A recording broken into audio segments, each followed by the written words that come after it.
నమస్తే, నేను ప్రియాంకరావు. తెలంగాణలో ఫోరెన్సిక్ ల్యాబ్ తగలబడిపోయింది. మొత్తం కూడా కాలి బూడిదైపోయింది. ఇప్పుడు తెలంగాణలో ఒక చర్చ నడుస్తుంది. ఫోరెన్సిక్ ల్యాబ్ తగలబడిపోయింది కాబట్టి ఇక ఫోన్ ట్యాపింగ్ కి సంబంధించిన కేసు ఏదైతే ఉందో ఇంతటితో క్లోజ్ అయిపోయినట్టేనా? ఆ సాక్ష్యాలన్నీ కూడా కాలి బూడిదైపోయాయా? ఇంకా ఈ కేసుని మర్చిపోవచ్చా అనే చర్చ మొదలైంది. దీని గురించి రోజు డిస్కస్ చేద్దాం. మనతో మాట్లాడడానికి సీనియర్ జర్నలిస్ట్ సిఎస్ రావు గారు ఉన్నారు. ఆయన అడిగి తెలుసుకుందాం. నమస్కారం సార్.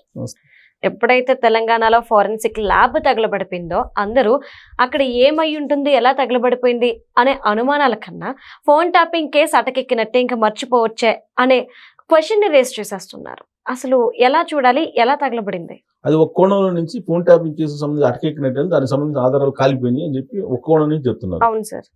ఇంకో కోణం ఏంటి, ఇప్పుడు ఎన్నికలు జరుగుతున్నాయి, మున్సిపల్ ఎన్నికలు. దానికి సంబంధించిన ప్రచారంలో ఏం చెప్తున్నారు, కేటీఆర్ గారు వీళ్ళందరూ బీఆర్ఎస్ పార్టీ వాళ్ళు ఓటు నోటు కేసుకు సంబంధించిన పూర్తి ఆధారాలు ఫోరెన్సిక్ ల్యాబ్ లో ఉన్నాయి, వాటన్నిటిని రేవంత్ రెడ్డి గారే తగలబెట్టించారని చెప్పి వాళ్ళు ఎన్నికల ప్రచారంలో చేస్తున్నారు.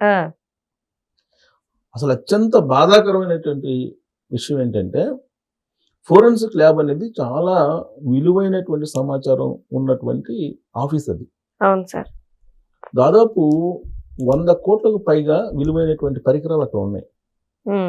ఉమ్మడి ఆంధ్రప్రదేశ్ ఉన్నప్పటి నుంచి అన్ని రకాల సమాచారం నిక్షిప్తమైంది అక్కడ. ఫింగర్ ప్రింట్స్ దగ్గర నుంచి అనేక ఆనవాళ్లు, అనేకం ఒకటి కాదు అనేక ఆనవాళ్లు నిక్షిప్తమైనాయి. కొన్ని లక్షల మందికి సంబంధించిన ఇన్ఫర్మేషన్ ఉంది.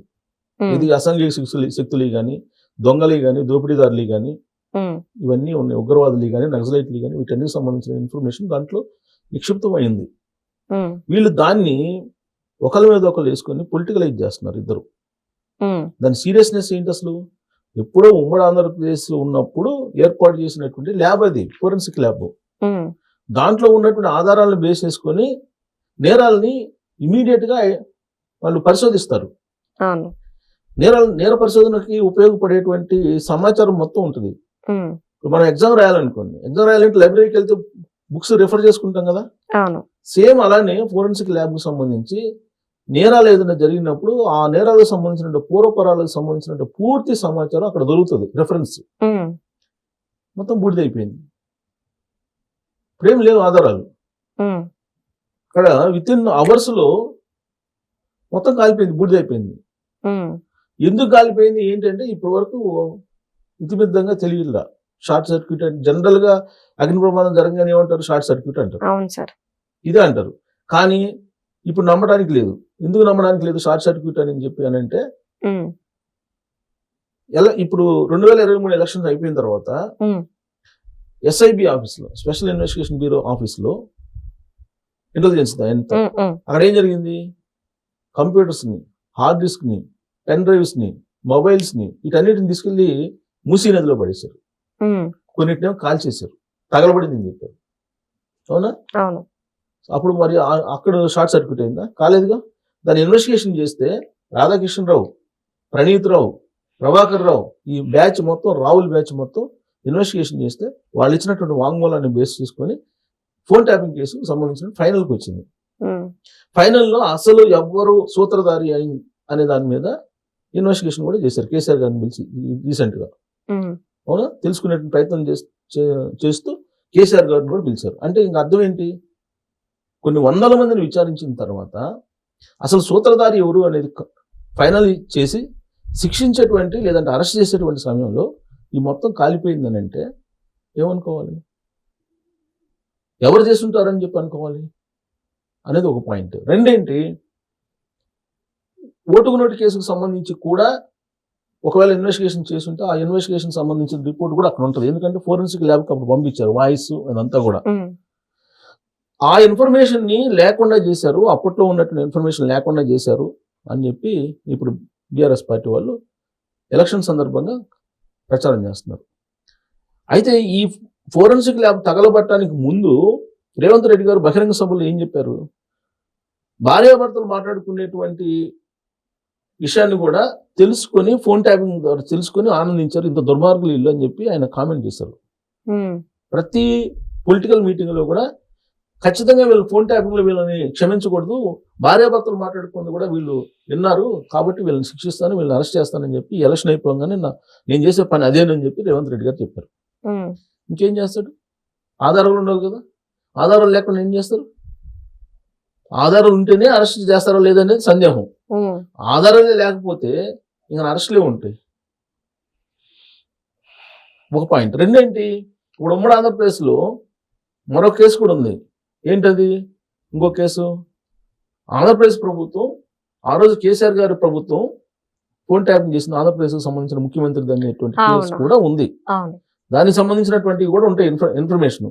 అలాగే మొయినాబాద్ ఫామ్ హౌస్ లో ఎమ్మెల్యేని ట్రాప్ చేసినటువంటి ఇన్ఫర్మేషన్ కూడా ఉంది. ఇంకా అడుగుదాం అనుకున్నాను సార్. అవును, ఢిల్లీలో వాళ్ళు ఇప్పుడు ఎందుకు అసలు ఈ ఫోన్ ట్యాపింగ్ కేసుకు సంబంధించిన పరిశీలిస్తున్నారు? అవును, వాళ్ళు కూడా వెయిట్ చేస్తున్నారు. అవును, మొయినాబాద్ ఫామ్ హౌస్ లో ఎమ్మెల్యేలకి ఎర్ర కేసులో ఏ విధంగా ట్యాపింగ్ చేశారు, ఏ విధంగా వాళ్ళని ట్యాప్ చేసి పట్టుకున్నారు అనేది కూడా ఉంది. దానికి సంబంధించిన ఆధారాలు, దానికి సంబంధించిన పెద్ద సిడి ఫైల్స్ ఇవన్నీ ఉన్నాయి అక్కడ.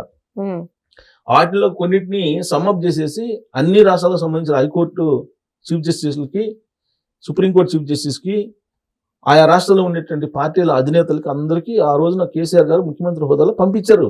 వీటన్నిటిని చూడండి, ఈ విధంగా చేశారు, అక్కడ ఉండేటువంటి బీజేపీ వాళ్ళు ఎమ్మెల్యేలు, మా ఎమ్మెల్యేలు ట్రాప్ చేశారు అని చెప్పి మొత్తం దేశం మొత్తం కూడా తెలిసేలాగా పంపించారు. అసలు దాంట్లో అసలు ఏం జరిగింది, అంతకుముందు ట్యాపింగ్ ఎవరెవరు చేశారు, ఏ విధంగా సమాచారాన్ని రాబట్టుకున్నారు, ఇవన్నీ మొత్తం అక్కడ ఉంది. మొత్తం ఆ ఫోరెన్సిక్ ల్యాబ్ లో ఉంది ఇన్ఫర్మేషన్. ఉమ్మడి ఆంధ్రప్రదేశ్ దగ్గర నుంచి ఇవాళ వరకు కూడా మొత్తం ఇన్ఫర్మేషన్ దాంట్లో ఉంది. మొత్తం దెబ్బకి బూడిదైపోయింది. ఇంకెప్పుడు అటు ఫోన్ సరే, వాళ్ళు చెప్తున్నటువంటి ఓటుకు నోటు కేసు అనుకోండి, లేదంటే మొయినాబాదు ఎమ్మెల్యేలకి ఎర కేసు అనుకోండి, లేదంటే ఫోన్ ట్యాపింగ్ అనుకోండి, ఏదైతే ఉగ్రవాదులకు సంబంధించిన ఇన్ఫర్మేషన్ ఉంటుంది, నక్సలైట్లకు సంబంధించిన ఇన్ఫర్మేషన్ ఉంటుంది, విదేశాలకు సంబంధించినట్టు, కుట్రకు సంబంధించినట్టు ఇన్ఫర్మేషన్ ఉంటుంది. ఎంతో విలువైనటువంటి సమాచారం దాన్ని తగలబెట్టి పరిస్థితి. అంటే తగలబెట్టారా తగలబడిందా అనేది నిర్ధారణ కావాలి. కానీ దాన్ని రాజకీయంగా ఇప్పుడు మున్సిపల్ ఎన్నికల్లో ఉపయోగించుకుంటున్నారు. ఇదే ప్రధానమైనటువంటి అంశంగా ఇప్పుడు ప్రచారం చేసుకుంటున్నారు. ప్రచారం చేసుకుని కేటీఆర్ ఏమో రేవంత్ రెడ్డి గారి మీద ఓటుకునేటి కేసు, కాంగ్రెస్ పార్టీ వాళ్ళేమో ఫోన్ ట్యాపింగ్ కేసు నుంచి తప్పించుకునేదానికి తగలబెట్టారని చెప్పేసి వాళ్ళు ప్రచారం చేస్తున్నారు. మధ్యలో ప్రేక్షకుల్లాగా సమాజం మిగిలిపోయింది. తెలంగాణ సమాజం ప్రేక్షకుల్లాగా చూడాల్సినటువంటి పరిస్థితి ఏర్పడింది వాళ్ళు. Right, right. Thank you so much sir.